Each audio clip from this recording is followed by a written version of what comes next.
বাড়িতে উপার্জন নয় বরং সন্তানকে স্কুলে পাঠানোই এখন প্রধান দায়িত্ব বলে মনে করেন সরকারি আশ্রয়ণ প্রকল্পের বাসিন্দারা। তারা বলছেন, সরকার থেকে দেয়া উন্নত আবাসিক ব্যবস্থার কারণেই লেখাপড়াকে প্রাধান্য দিতে শুরু করেছে তারা। আশ্রয়ণ নিয়ে মুস্তাফা মল্লিকের দুপর্বের ধারাবাহিক রিপোর্টের শেষ পর্ব আজ।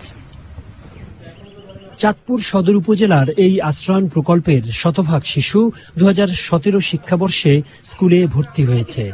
অথচ 2 বছর আগেও নদী পাড়ের ভাসমান মানুষদের সন্তানদের স্কুলে ভর্তি হওয়ার হার ছিল 20%-এরও কম। সরকার থেকে জমি, আধুনিক ভবন দেওয়ার পর শিশুদের লেখাপড়ায় এগিয়ে নেয়ার জন্য এখন সবকিছু করতে প্রস্তুত আশ্রয়নের স্থানীয়রা। ভ্যান গাড়ি চালাইতো। ভ্যান গাড়ি চালাইতেন? জি। এখন আপনি বিল্ডিং এ থাকছেন? জি। কেমন লাগতেছে আপনার? এখন তো ভালোই লাগতেছে। বাচ্চারে স্কুলে ভর্তি করছেন? জি। কোন স্কুলে? এই তো এই স্কুলে। আমার বাবা লেখাপড়া করে না, আমার দাদাই করে না, যেমন আমিও লেখাপড়া করি না, আমার ছেলে সন্তান লেখাপড়া এখন করতেছে। এই যে থাকছেন? থাকছি, হ্যাঁ। উপকার হয়েছে না? হ্যাঁ, উপকার হয়েছে। কেমন উপকার হলো? উপকার হয়েছে, অতটা ভালো করে থাকতে পারি। আগে ভাড়া ছিলাম, এখন পাইছি। আনন্দ তো তাই, এটা আনন্দ।